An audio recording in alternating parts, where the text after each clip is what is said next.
आप सभी को जय मसीह की। प्रभु आप सभी को बहुत आशीष दे कि आप परमेश्वर के वचन को सुनते हैं और मानने की कोशिश करते हैं और उस पर चलने की पूरी इच्छा रखते हैं और कोशिश करते हैं। प्रभु का अनुग्रह आप पर बहुत आयत से हो। और इसी के साथ साथ हम ये आशा भी रखते हैं कि जो वचन जो रिकॉर्डिंग्स आप लोगों के लिए की जाती है, आप इसको सुनने की पूरी कोशिश करते हैं, क्योंकि इसमें आत्मिक उन्नति है आपकी, और इसमें आप ही का फ़ायदा है, और इसमें आप ही की आत्मा का विकास होगा। क्योंकि आपको नीति वचन के द्वारा बुद्धि, ज्ञान और समझ की बातें सीखने और सुनने के लिए मिलेंगी, और उन पर आप चल भी पाओगे। प्रभु का आत्मा आपसे बात भी करेगा, आप चुनाव भी कर पाओगे। और इसी के साथ साथ जिन लोगों के पास समय ज़्यादा नहीं होता, जो बिजनेसमैन है, वो फ़ोन में भी पढ़ने की पूरी कोशिश करें 10 से 15 मिनट। लेकिन अगर आपके पास समय है तो इसको भी सुनने की पूरी कोशिश करें, या फिर अपने घर पे पवित्र बाइबल का नीति वचन एक एक अध्याय तारीख के हिसाब से पढ़ना शुरू करें। तो आइए अब हम शुरू करते हैं। आज 3 तारीख है, नीति वचन 3रा अध्याय और पहली आयत से। आज खुदा का आत्मा बात करेगा। बहुत गहरी बातें हैं, शायद चोट लग सकती है इन बातों से। खुदा का आत्मा साफ सीधी तलवार के द्वारा हमें आर पार छेदता है और हमें करेक्ट करता है। लिखा है, गांठ गांठ और गूदे गूदे को वो आर पार छेद कर मन की भावना को जांचता है और चेक करता है, टेस्ट करता है, और अलग अलग करके हमें आशीषित करता है, हमें चंगा भी करता है, हमें करेक्ट भी करता है, हमें बदलता भी है, ट्रांसफॉर्म भी करता है। तो शुरुआत करेंगे पहली आयत से।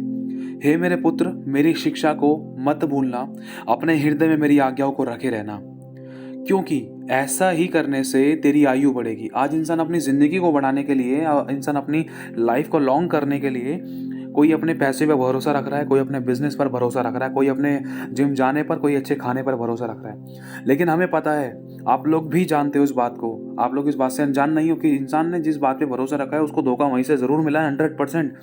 पैसे पे भरोसा रखा, पैसा इंसान को नहीं बचा पाया, वरन उसी पैसे को इंसान को अपनी देह पर लगाना पड़ा और वो पैसा नहीं बचा पाया, खत्म। हम माइकल जैक्सन की गवाही के द्वारा सीख सकते हैं। माइकल जैक्सन कितना अरबों खरबों-पति था, बेस्ट से बेस्ट डॉक्टर थे, कुछ भी खाना पीना होता था उसको तो उसके लिए वो टेस्ट होकर आता था लैब में। कई प्रकार के डॉक्टर्स, वर्ल्ड बेस्ट डॉक्टर उसके पास थे, लेकिन डॉक्टर भी नहीं बचा पाए, पैसा भी नहीं बचा पाया, अच्छा खाना पीना नहीं बचा पाया। और दूसरा लिखा है, क्योंकि ऐसा ही करने से तेरी आयु बढ़ेगी। कैसा? अगर हम परमेश्वर की आज्ञाओं को मानेंगे और उसको ना भूल कर वरना अपने हृदय में रखेंगे। हृदय में रखने का मतलब है बाय हार्ट। जैसे प्रभु का आत्मा कह रहा है कि तू 2 नाव में पैर मत रखना, गलत कामों में हाथ मत मिलाना, मूर्ति पूजा मत करना, मूर्ति को चढ़ा हुआ मत खाना, तू व्यभिचार न करना। अगर ये वाली आज्ञाएं हमारे हृदय में हैं, तो अगर ऐसी संभावनाएं होने को थी, तो प्रभु का आत्मा अचानक हमें याद दिलाएगा हमारे हृदय से, मन से। हम भूलेंगे नहीं अगर इन आज्ञाओं को, तो तुरंत हमें ये आज्ञाएं याद आएंगी कि हाँ, प्रभु ने मना करा, व्यभिचार ना करना, मूर्ति को चढ़ावा मत करना, झूठ मत बोलना, चुगली ना करना। तो इसी तरीके से हमारी आयु बढ़ेगी जब हम परमेश्वर की इन आज्ञाओं को मानकर वरन पूरा भी करेंगे कि हाँ भाई, प्रभु ने इन आज्ञाओं को मानने के लिए कहा है और ये गलत काम करने के लिए परमेश्वर ने मना किया है, नहीं करना। तो अगर हम आज्ञा को पालन करेंगे तो हमारी आयु बढ़ेगी। तो प्रभु कह रहा है, क्योंकि ऐसा ही करने से तेरी आयु बढ़ेगी और तू अधिक कुशल से रहेगा। कृपा और सच्चाई तुझसे अलग होने ना पाए, वरन उनको अपने गले का हार बनाना और अपने हृदय रूपी पटिया पर लिखना। प्रभु कह रहा है, कृपा, कृपा मतलब दया करना, और सच्चाई, हमेशा सत्य से तेरी कमर बंधी रहे। और प्रभु कहना चाह रहा है कि कभी भी ये सच्चाई और दया करना तुझसे अलग होने ना पाए, वरन इनको अपने गले का हार बनाना। कभी भी कोई तुझे देखे तो ये गले का हार भी दिखाई दे, अरे यार ये कितना दीन और नम्र है, कितना सच्चा व्यक्ति है। और अपने हृदय रूपी पटिया पर लिखना। और प्रभु कह रहा है कि अपने हृदय रूपी पटिया पर मेरे वचनों को, मेरी आज्ञा को लिखे रहना। और तो अपने परमेश्वर और मनुष्य, अगर तू ऐसा करेगा तो तू परमेश्वर और मनुष्य दोनों का अनुग्रह पाएगा, दोनों का फेवर पाएगा, और तू अति बुद्धिमान होगा। और प्रभु कह रहा है, तू अपनी समझ का सहारा ना लेना, वरन संपूर्ण मन से यहोवा पर भरोसा रखना, और इसके साथ साथ उसी को स्मरण करके अपने सब काम करना, तब वह हमारे लिए सीधा मार्ग निकालेगा। प्रभु कह रहा है, तू अपनी समझ का सहारा मत लेना। कई बार हम सोचते हैं भाई अपने तन पर भरोसा, भाई जिम जाता हूँ, बॉडी अच्छी है, लेकिन अच्छे अच्छे लोगों को देखा है आपने, इतनी बड़ी बड़ी गवाहियाँ सुनी है, सेलिब्रिटीज तक को भी उनका धन नहीं बचा पाया मेरे भाई और बहनों। क्योंकि हमने इतनी बड़ी बड़ी गवाहियाँ सुनी है, हम जानते हैं लाखों करोड़ों अरबों खरबों रुपए होने के बाद भी इंसान अच्छी सेहत के लिए तरस रहा है, अच्छे ऑर्गन्स के लिए तरस रहा है, अच्छी सच्ची शांति के लिए तरस रहा है, और प्रेम के लिए तरस रहा है। अपने बात नहीं कर रहे हैं। कोई कोर्ट केसेस है, किसी का पैसा कहाँ जा रहा है, किसी का पैसा कहाँ जा रहा है। कोई तन पर भरोसा रखता है तो वो तन ही एंड में, मतलब कभी कुछ बीमारी, कभी कोई तकलीफ करके, मतलब वो भरोसा उसका इंसान का तोड़ देता है, घमंड तोड़ देता है। तो मेरे भाई और बहन, प्रभु कह रहा है, तू अपनी समझ का सहारा मत लेना कि कोई बिजनेस, नौकरी या कुछ भी करने वरने में, शादी ब्याह पार्टी करने में, वरन संपूर्ण मन से परमेश्वर पे भरोसा रखना, तो उसी को स्मरण करके अपने सब काम करना, तब वो तेरे लिए सीधा मार्ग निकालेगा, जिससे कि तू भटकने ना पाए, ठोकर ना खाए। लिखा है, अपनी दृष्टि में तू बुद्धिमान मत होना, यहोवा के सामने तू मूर्ख बनना, तब तुझे वो बुद्धिमान बनाएगा। क्योंकि लिखा है मेरे भाई और बहनों, वचन में लिखा है कि वो बुद्धिमानों को उनकी चतुराई में फंसा देता है, बुद्धिमानों की ज्ञान को लज्जित कर देता है।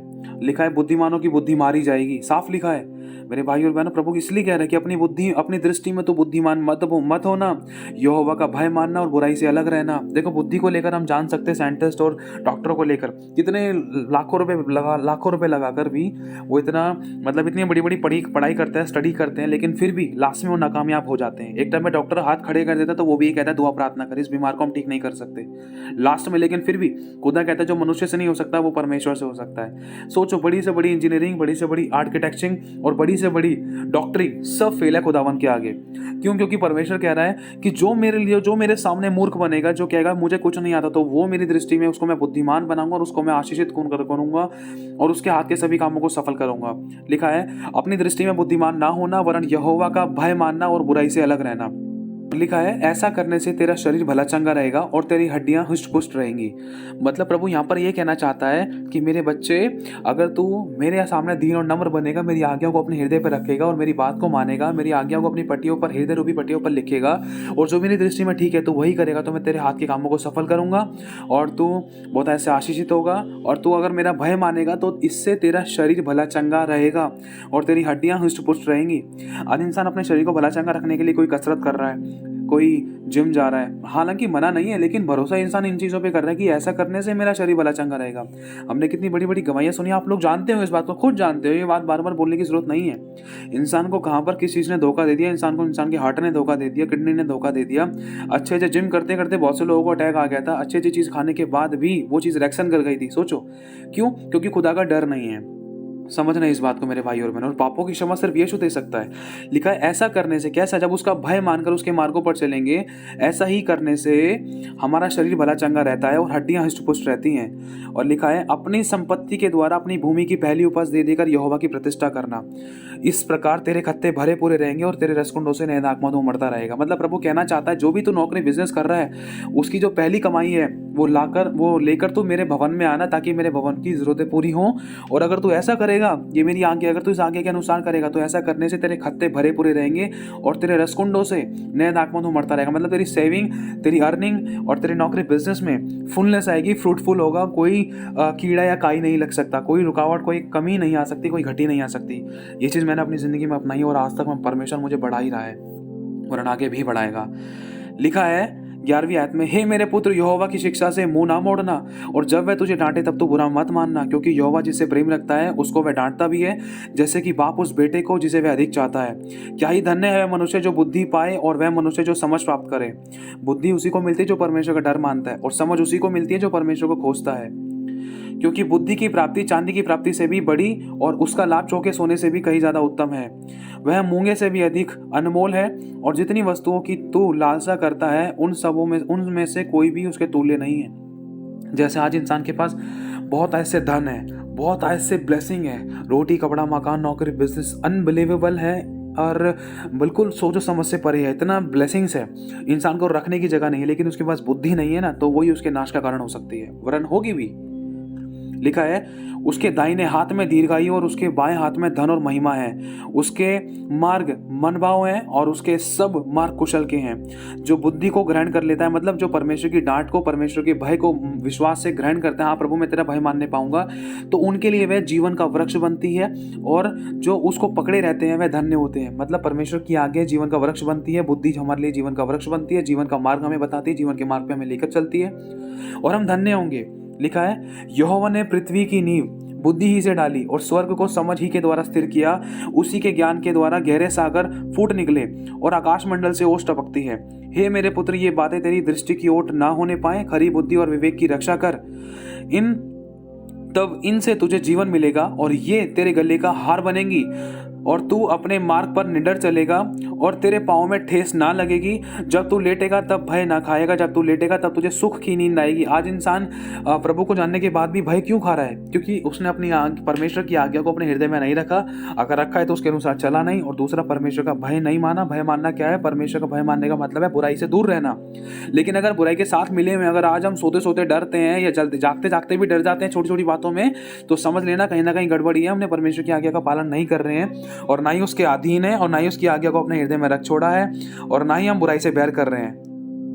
एक बार फिर से पढ़ता हूं, जब तू लेटेगा तब भय ना खाएगा, जब तू लेटेगा तब तुझे सुख की नींद आएगी। अचानक आने वाले भय से तू ना डरना। और जब दुष्ट तुझ पर विपत्ति, जब कोई किसी प्रकार के दुष्टों पर विपत्ति अचानक आ पड़े तब तू ना घबराना।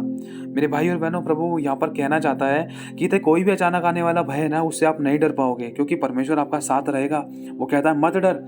लिखा है 26वीं आयत में, क्योंकि यहोवा तुझे सहारा दिया करेगा और तेरे पाँव को फंदे में फंसने ना देगा।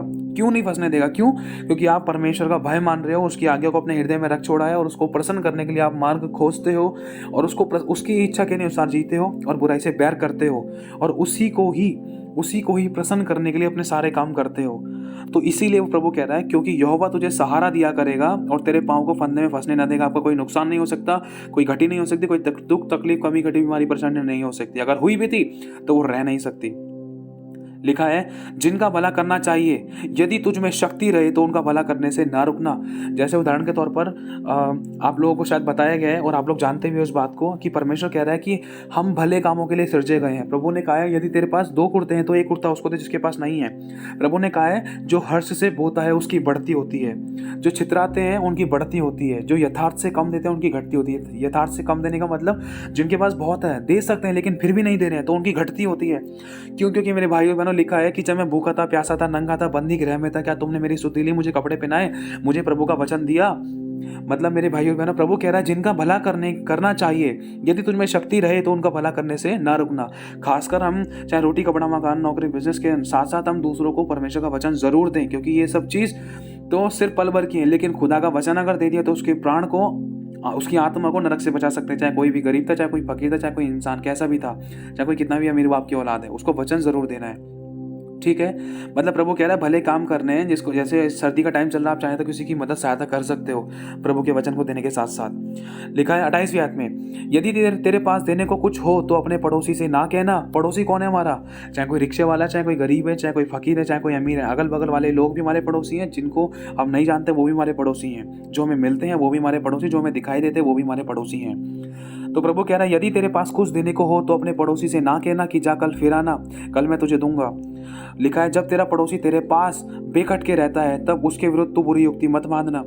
जिस मनुष्य ने तुझसे बुरा व्यवहार ना किया हो उससे अकारण मुकदमा खड़ा ना करना।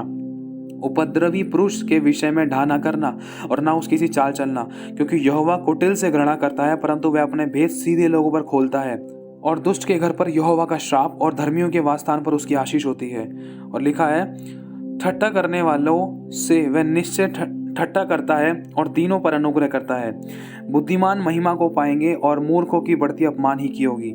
मेरे भाई और बहनों, बुद्धिमान वो है जो परमेश्वर का डर मानता है और उसका इज्जत मान सम्मान बढ़ेगा, और मूर्ख वो है जो खुदा का डर नहीं मानता वरन अपने ऊपर भरोसा रखता है और मतलब अपनी इच्छा के अनुसार चलता है। लिखा है, उसकी बढ़ती अपमान ही, क्योंकि उसका अपमान होता रहेगा।